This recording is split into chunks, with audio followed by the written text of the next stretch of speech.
na muvoma bajya bakora amabisi ya TPDF ibi bisi by'icyatsi kibisi ngo bibatwara wabwa nicyo bibajyana batari mu Burundi nyine bakamara impuzankano z'uburundi mujye mugira ngo muri kuko bakora muvoma barazwi hari wakubwira ati bakora muvoma bajya ku bibuga by'indege bataha ariko catwara ikibuga cy'indege ahantu ingabo ziba mu hoteli babazwe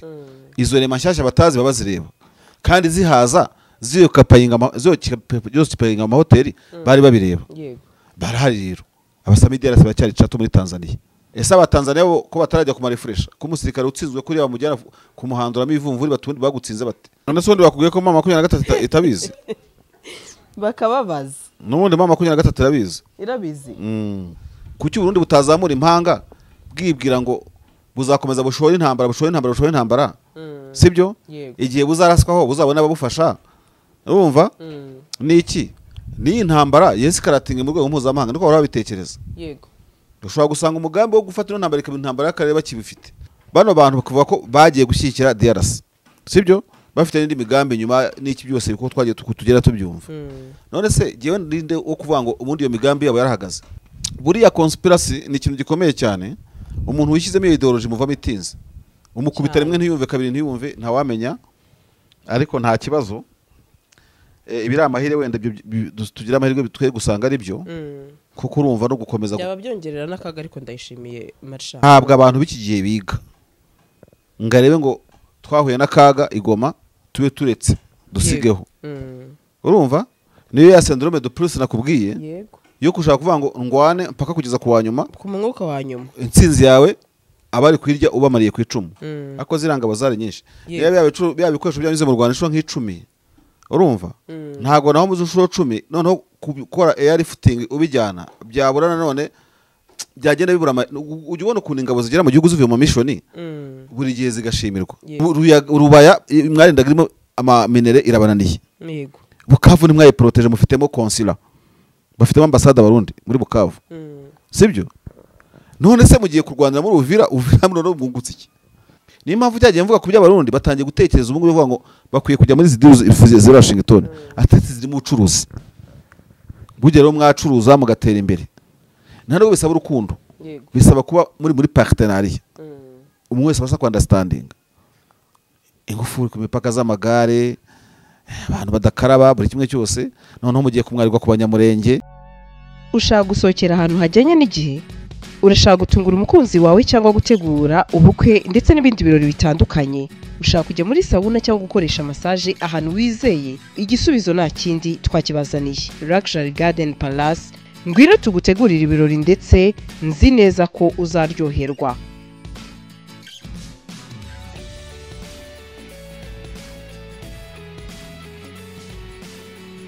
abafite ubukwe by'akarusho namwe twabatekerejeho kuko tubafitiye jardin nini na tent ukorera mu bukwe Maison de Passage yakira abageni ndetse n'aba diaspora baza mu Rwanda bibaza bati ese ni hehe twaruhukira namwe ntago twabibagiwe kuko tubafitiye amacumbi asanzwe yakira ingeri zose duhamagare kuri 07844387 cyangwa udukurikirane kuri Instagram na Facebook ni Luxury Garden Palace bagaragaza yuko ingabo already zageze mu gihugu berekanye amaroti amwe yego bagiye berekana nk'inshuro ya mbere byakabye kaba nk'iya kabiri ako zirangabo zari nyinshi bya bikoresho byanyuze mu Rwanda inshuro nk'icumi urumva ntago naho muzi inshuro 10 noneho gukora air lifting ubijyana byaburana none byagenda bibura ujye ubona ukuntu ingabo zigera mu gihugu zivuye mu mission buri gihe zigashimirwa nubwo zaba hasigaye eshanu zikagera oya ndavuga n'izi tuva mu mission zakirwa mu cyubaro zigera mu cyubaro zikakirwa mu kindi yego ariko urebye ibyiciro kandi ntago bacogora ubwo twakira icyiciro kimwe ngo icyejo tuzacyakira uko zije zirakirwa kandi ni protocole mpuzamahanga y'ibisirikare yego ugiye kushingira no kuri icyo ngicyo ntabwo ubona ukuntu ibikoresho biremereye kuriya urumva byikorewe noneho n'ibitari imodoka bikajya mu bihugu byabyo kandi ntabwo byose byari Tanzania hari ibyo n'ibya Afrika y'Epfo n'ibya Malawi n'iki byose ahantu byahitiye Chato abaturage babo ntabwo barabona iyo muvoma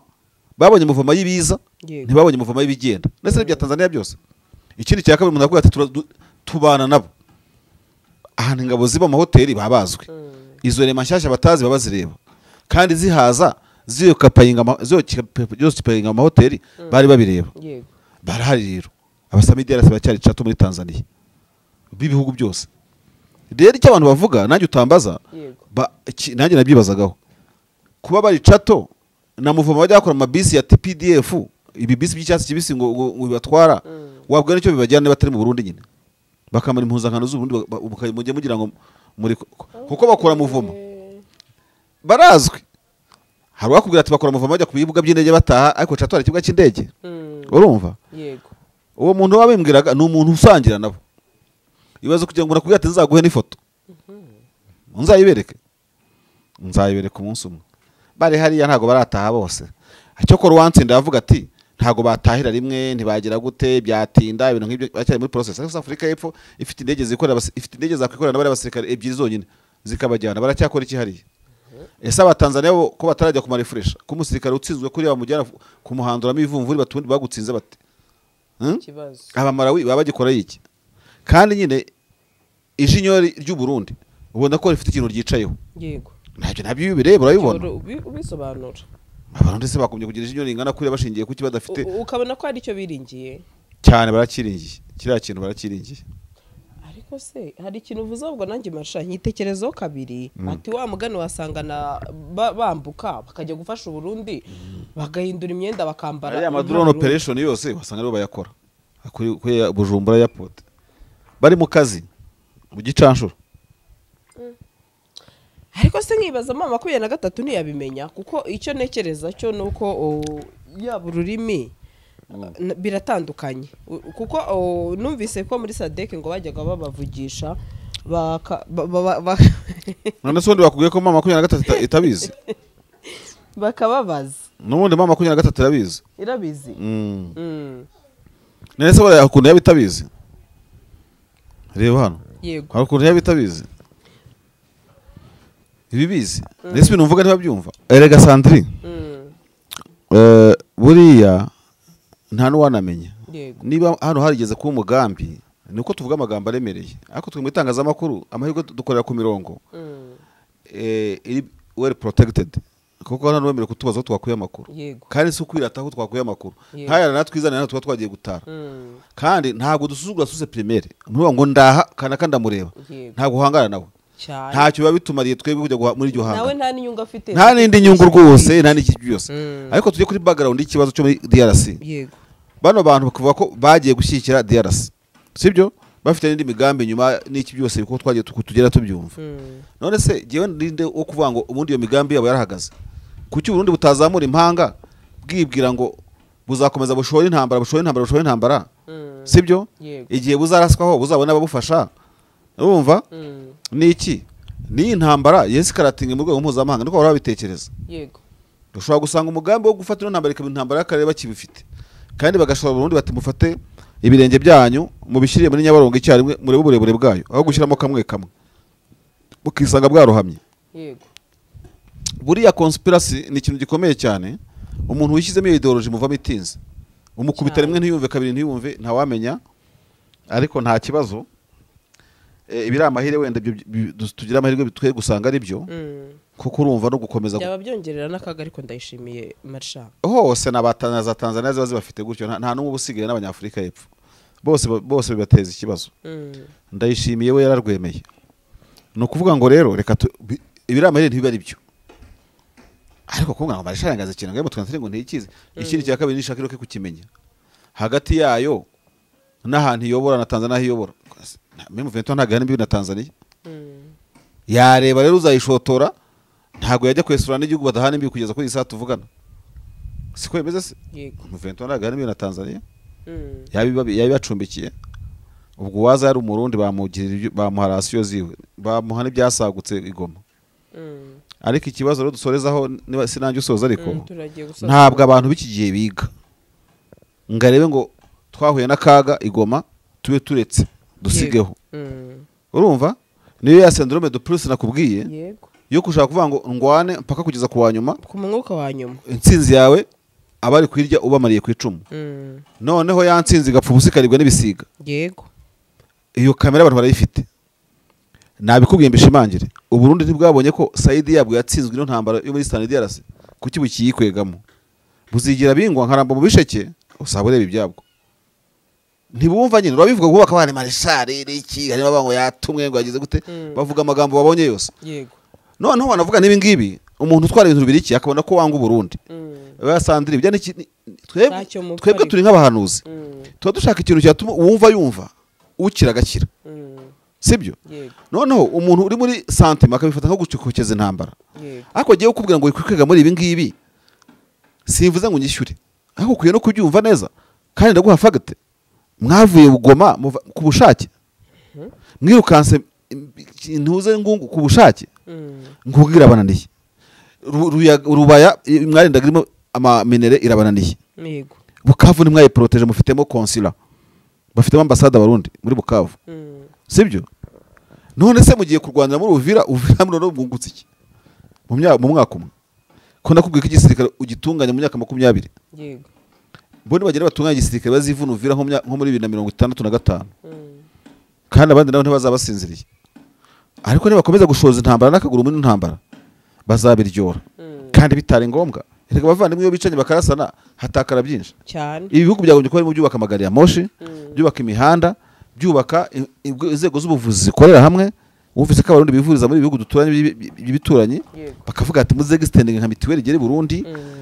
donc nicyo terambere dukeneye ariko abadede ntibabyumva bameze nk'abantu bahumirije batade bakanura niwe kanuza rimwe yumva ministre babiri bavuga umva saba batipe bazi diplomasi koko abantu bigamba ibintu by'amafuti biri primitive bya kera isi sahegeze ni mpamvu cyagiye mvuga ku by'abarundi batangiye gutekereza ubungu bivuga ngo bakwiye kujya muri ziri Washington atetse ziri mu bucuruzi bugero mwacuruza mugatera imbere ntabwo bisaba urukundo bisaba kuba muri partenariat umwe wese abasha understanding ingufu ku mipaka z'amagare abantu badakaraba buri kimwe cyose noneho mugiye kumwarirwa ku banyamurenge bariho barabakoramo akazi bari abantu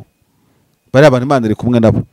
banyamurenge kazi ntimugire ikibazo nta kintu rero ntago bikiri igihanganje buri nyine iyo byarangiye utsinze yari igisore yataruye ibyuma nka marshari nta byuma nataruye mwese ni ngombwa igisore kandi ugize ni ngombwa uba igisore ni ngombwa guterura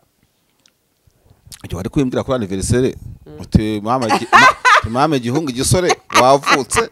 ariko ibindi bira muri make amagambo nakubwira nenze se uzi ko abantu bambwiye atisha uyu muntu ati rubuga beto y'umuntu postinga pe atukamwandika amagambo nyine ati umuntu inshuti yawe sinakubwiye oya nabikubwiye ntacyo wambwiye pe ukuri kw'Imana ku buryo nakubwiye ngo hari umuntu wambwiye ngako Mana yanjye guyu muntu ngo wapostinze gutya ngiki bitumbwira atari ko abantu bagiye baganya ubwo bujije ati abantu bakorana nabikubwiye n'ukuri ko okay ati abantu bakorana bagiye bumva ko bagomba kuba umuryango apana nyine ibintu by'ubudodi bava ngo turi inshuti yego uranze ubona inshuti ngo kuna postinze ayo inshuti yanjye magara pe maze bibarike nuko iyi weekend utansohokanye yikwe nasohokanywe na benshi yewe ndacyari mu anniversaire sinabikubwiye ndacyari muri yubile yacyakomeje nabikubwiye naguteye umutwe mwiza naguteye umutwe ngendera umutwe mwiza hari umuntu wajyaga anzanira imyenda akazi kambwa ati ndakwinginze kuguramo simbabarira ugura umwe nukuri mbabarira nushake umigice andi basi nzaza kuyafata ati nukuri kw'Imana iteka ryose iyo nje ukangurira ati imyenda ngitishira cyo koruteresha pe nuzo umuntu uje wari unyingingira ibindi birori nkabyanga cyaga ntabwo wabyumvaga ibibazo umuntu kwingingira n'amafaranga no kuri nka yanga ejo ndari ko rigaye ndavuga ariko marisha uri fake we abandi bara afoto yose amo kuri kamera inyuma ya kamera warambabaje ndateguye umugabo ziko burya ari umukire waraga ari umukire ariko nanya nyuma aho ngaho wabunyisha ndangije naje kuyabura naje kuyakenera base mubwire iyo umbwira se akareka ariko biriya bintu nabyo byarantangaje byagutangaje n'ubwa mbere umuntu yambwa ati nkohereza amafaranga ngadavuga ngo nta kibazo mfite njyewe iyo marsha utambwiye ati weekend turajya kuri karaoke shamba nzi yuko utambitameze kandi nzi ko hari ikintu ufite shamba mbizi ubwira uti uyu munsi turajya kunywa agafanta aha naha mba nzi ko iyo utabimbwiye sha bishoboka kuba ese hamwe twagiye tugakama ikimasaro no batangiye gucuranga hamwe twazamukaga muri etage na Prince hano ruguru nibaratangira baracuranze ejo bundi kwa gatandatu avuze ibyuma bivuga nk'amadebe Igo ariko se kubera iki hari abandi bantu twajyanye ntabwo bafite sound nziza baravuga ngo nago hagize sound proof sound iryoshya umuziki iyo uvuze umuziki usakuza ahubwo hari ahandi ruguru yawo urahazi urahazi muri quartier imwe cyangwa wazamutse cyane oya wazamutse ruguru gatoya nta wabamamaje ambamamarije bihorere ariko baririmba abarundi barundi baririmba neza urahazi marisha nta muntu utazi utuye hari ahantu haratwika harashya abarundi baririmba neza iyo bavuga Akagera harashya ni heza mbese umva ntabwo waza aho hantu ambamamarije kwa Christian harwo se tuvuze izina shaka bese kwa Christian nako nta kuntu utaruhazi ndabizi hariya ni sawa harashya bagira abaririmbyi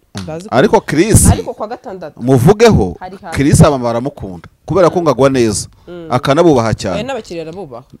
ngagira n'ukuntu ngabasuhuza ngiyashoje oya mugabo Imana amuhamugisha nawe yabanye n'ubwene gihugu bw'u Rwanda yego asigara umunyarwanda wuzuye buriya ubundi yari umuki umurundi yari umurundi niyo mpamvu akunda kurimba abarundi yego ni umwana mwiza cyane ni byiza kugira ngo ugire igikundiro nk'icyuriya muntu umurundi uri mu Rwanda ariko akaba yishimye kuriya cyane abantu baramukunda cyane baramukunda hari umuntu habameze gutyo kugira ngo ubone ahantu wicara ni atari kwa gatatu nagiyeyo dusoje rukundo bose aho n'umucuti wanjye cyane yego cyane ariko imfura cyane ngaho soza rero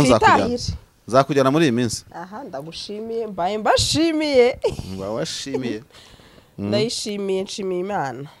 marishano kuri ndagushimiye Imana igumugisha ibiganiro byacu nakagaruka dukomeza dutera imbere Imana igihe kidutije ubuzima siko bimeze ndagushimiye ubwanjye subutizanya yarabumpaye ariko kandi urakoze bye ushaka gusohokera ahantu hajyanye n'igihe urashaka gutungura umukunzi wawe cyangwa gutegura ubukwe ndetse n'ibindi birori bitandukanye ushaka kujya muri sauna cyangwa gukoresha massage ahantu wizeye igisubizo nta kindi twakibazaniye Luxury Garden Palace ngwino tugutegurira ibirori ndetse nzi neza ko uzaryoherwa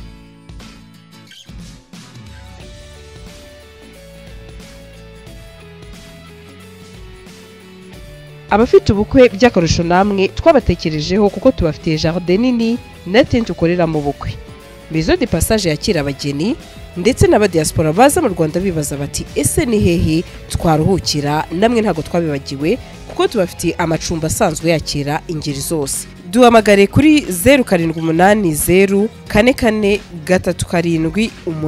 8 cyangwa udukurikirane kuri Instagram na Facebook ni Luxury Garden Palace. ushaka gusohokera ahantu hajyanye n'igihe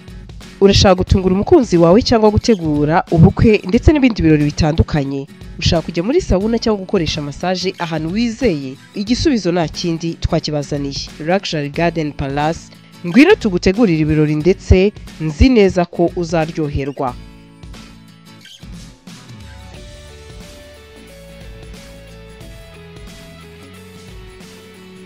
abafite ubukwe by'akarusho namwe twabatekerejeho kuko tubafitiye jardin nini na tent ukoreramo ubukwe